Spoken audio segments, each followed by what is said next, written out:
¿Qué pasó mi gente? Como siempre, espero estén todos muy bien. Este video será el primero de una pequeña serie en la que analizaremos a cada una de las castas o especies que componen al enjambre arácnido de Starship Troopers a nivel individual, para intentar darle una explicación realista a sus habilidades y características. En el video anterior ya hablamos de estas criaturas a nivel general y analizamos sus capacidades bélicas, por lo que si deseas saber más, te dejo un enlace al video anterior en la descripción. Pero como dijimos en ese video, varios detalles parecen indicar que los arácnidos no son una única especie, sino una confederación de especies distintas dominadas psíquicamente por los líderes, los cerebros y las reinas. Empezando con la especie más pequeña tenemos a los bombarderos, una de las más extrañas de esta facción, en vista de que no comparten la anatomía general de la mayoría de los arácnidos. No poseen ni patas, ni ojos, ni boca aparente, y para desplazarse se enrollan sobre sí mismos de una forma bastante similar a los isópodos terrestres de nuestro planeta. Quizás la falta de tantas estructuras anatómicas en los bombarderos se deba a su modo de vida.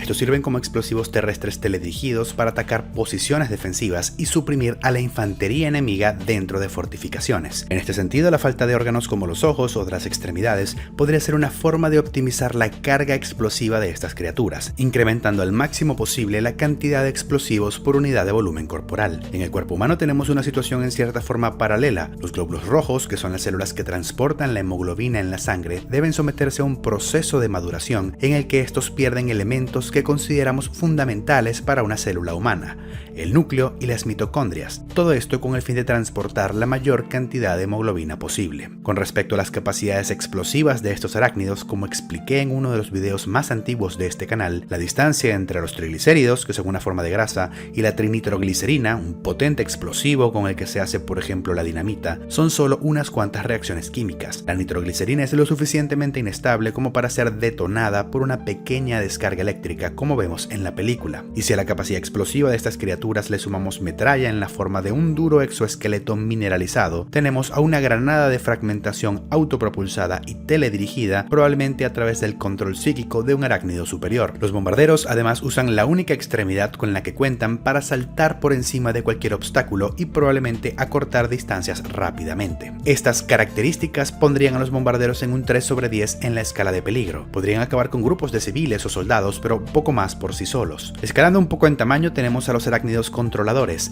Estos son en realidad una forma juvenil de un parásito que es capaz de introducirse a través de la boca de su víctima para tomar control directo sobre su sistema nervioso. A pesar de que no sean tan físicamente imponentes como otras clases de arácnidos, sí que son bastante horribles y probablemente también los más peligrosos. Para empezar, una vez se han introducido en una víctima, estos pueden pasar desapercibidos fácilmente en vista de que el hospedador presenta síntomas más bien leves como epistaxis o sangrado nasal, cambios inespecíficos en el comportamiento e incluso puede mostrarse asintomático. Y una vez este parásito se ha instalado, puede hacer uso de las capacidades físicas e intelectuales de su víctima para infectar a otras personas o para sabotear al enemigo, al tiempo que es capaz de comunicarse psíquicamente con otros arácnidos y darles órdenes. Por otra parte, a medida que pasa el tiempo, estas criaturas comienzan a alimentarse de los tejidos y nutrientes del cuerpo de sus víctimas y les llevan a consumir alimentos altos en calorías como el azúcar, esto con la intención de producir crías para lo que aparentemente no necesitan aparearse. Todo esto degenera rápidamente el cuerpo de la víctima, que se torna pálida, comienza a sufrir de necrosis ácara, que es la necrosis de las regiones distales del cuerpo, y eventualmente sus músculos e incluso sus huesos se tornan friables,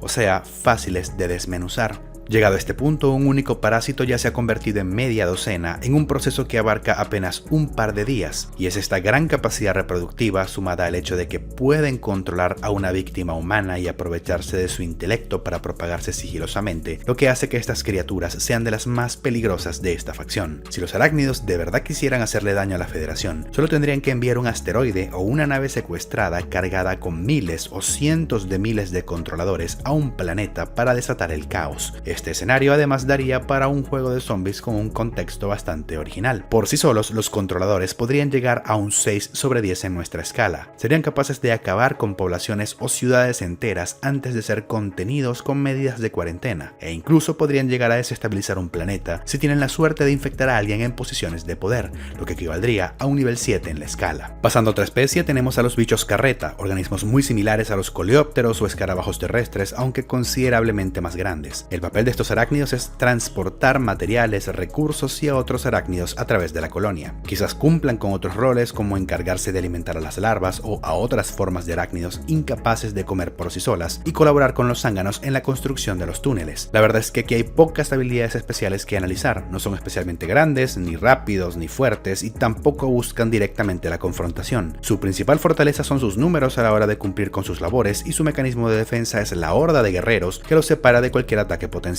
Esto los posiciona en lo más bajo de la escala de peligro, son un 1/10, una amenaza pasiva. Una persona tendría que poner de su parte para morir ante estas criaturas. La siguiente casta en nuestra lista son los guerreros, una de las clases más numerosas de arácnidos con múltiples variantes relacionadas. Los zánganos que se encargan de labores dentro de la colmena, los guerreros básicos usados como carne de cañón, los guerreros tigre usados como tropas de choque para absorber fuego enemigo y penetrar en sus defensas, y finalmente la guardia real que custodia los cerebros y las reinas, así como las colmenas principales. Probablemente también podríamos incluir en este grupo a los hoppers, las unidades aéreas del enjambre arácnido. Podemos conceptualizar a todas estas variantes en dos formas distintas, o se trata de varias especies emparentadas entre sí, o por otra parte se trata de una única especie en sus distintas fases de desarrollo, y en este caso la fase juvenil de los guerreros estaría representada por los zánganos, pequeños, recién salidos de sus huevos y con un caparazón blando y frágil. Debido a sus menores capacidades de combate se ven obligados a permanecer en las colmenas, donde llevan a cabo otra clase de trabajos como cavar y mantener los túneles. Una vez han crecido lo suficiente y han desarrollado un exoesqueleto más resistente, los zánganos pasan a convertirse en los guerreros que vemos morir por montones en las distintas entregas de esta franquicia. Los pocos guerreros que consigan sobrevivir a las batallas y confrontaciones contra la Federación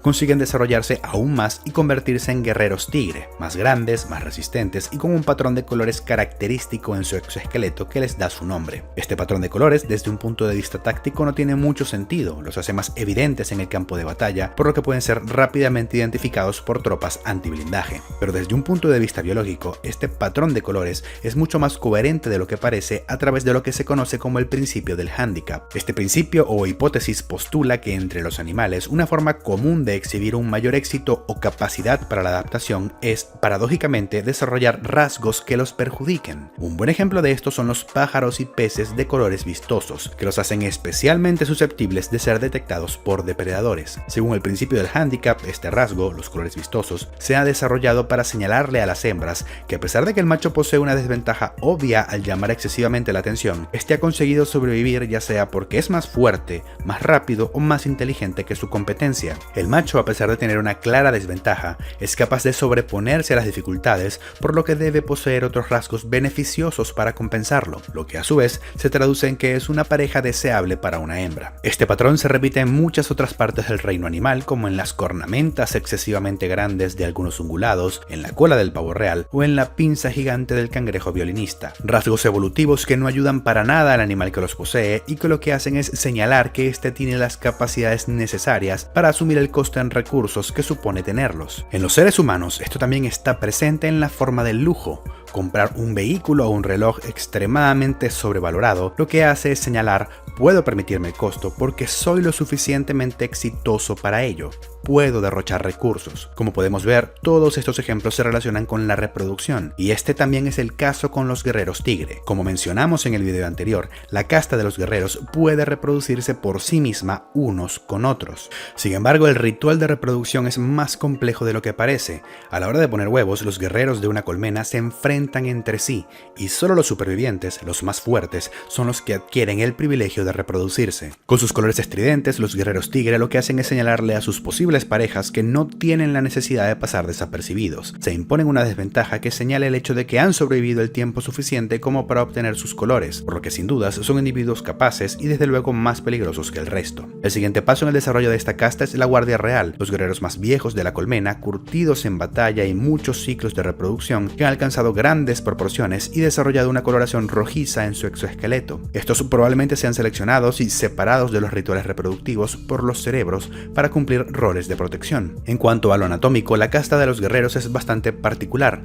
El tórax, el abdomen y la cabeza están unidos en un único segmento que contiene a todos los órganos necesarios. A partir de la base de este único segmento se originan un total de 4 extremidades afiladas y muy fuertes que son usadas no solo como armas, sino también para desplazarse e incluso escalar paredes perpendiculares al suelo sin ningún problema. También poseen dos extremidades raptoriales más pequeñas, usadas exclusivamente como armas a ambos lados de la mandíbula, y en la parte posterior del caparazón se extienden dos prolongaciones menores que quizás sean órganos sensoriales o una forma vestigial de alas, lo que conectaría con los hoppers. El armamento pesado de estas criaturas, eso sí, son sus mandíbulas, muy poderosas o por lo menos lo suficiente como para cortar vigas metálicas o, más comúnmente, a seres humanos por la mitad. En mi opinión, podría tratarse de un mecanismo hidráulico debido a la fuerza desproporcionada que producen estas mandíbulas cuando las comparamos con el tamaño del guerrero promedio, algo similar a lo que vemos en las patas de las arañas. Este es un tema del que hablamos en mayor profundidad en el video de los xenomorfos, pero el caso es que las arañas usan la fuerza hidráulica que ejerce la hemolinfa que circula por sus cuerpos para extender sus extremidades, y por eso es que cuando mueren, cuando la hemolinfa ya no fluye, estas flexionan las patas de una forma característica. Pero en los casos más extremos, tenemos arañas que pueden saltar distancias relativamente impresionantes gracias a este mecanismo. La desventaja de estas mandíbulas desproporcionadamente grandes es que harían muy difícil la alimentación de los guerreros, por lo que dependerían de otras clases de arácnidos para comer. Esto es algo que de hecho también ocurre en ciertas especies de hormiga, como en las hormigas soldado. A modo de defensa, los guerreros arácnidos cuentan con una anatomía interna muy resiliente. Siempre que el ganglio nervioso que controla las patas se mantenga intacto, estas criaturas pueden seguir luchando,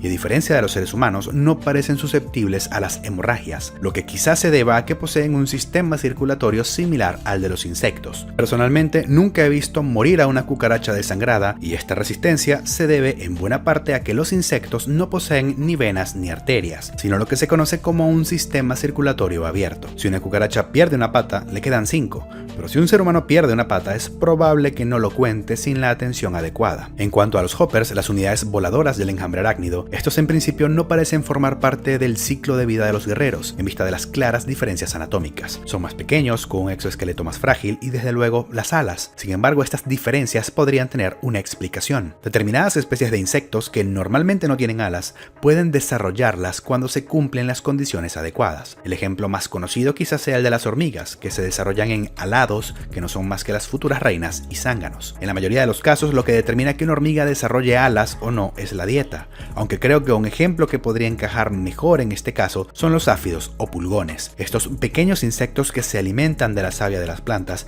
pueden desarrollar alas cuando hay mucha competencia por los recursos, de forma que pueden volar en busca de otras fuentes de alimento. Así que en toda esta película que me estoy montando, los hoppers, tal como los áfidos alados, serían una variante de los guerreros que se desarrolla cuando estos reciben una alimentación deficiente durante la fase larvaria. Desde un punto de vista biológico, esto serviría para disminuir la competencia por los recursos, permitiéndole a las larvas peor alimentadas emigrar rápidamente a regiones con menor competencia. Eso en el estado natural de esta especie, pero dentro del enjambre arácnido, esta característica de los guerreros es utilizada para producir unidades aéreas. Solo hay que alimentar peor a algunas larvas. Al mismo tiempo, esto se corresponde con el hecho de que los hoppers son más pequeños y mucho menos resistentes que los guerreros. Individualmente, todas las variantes que podríamos considerar como parte de la casta de los guerreros no pasan de un 3/10 en la escala de peligro. Son una amenaza para un grupo de civiles, pero fuerzas de seguridad armadas con fuego de alto calibre podrían acabar con una de estas criaturas con relativa facilidad. El exoesqueleto de estas criaturas, a pesar de ser duro, también es frágil,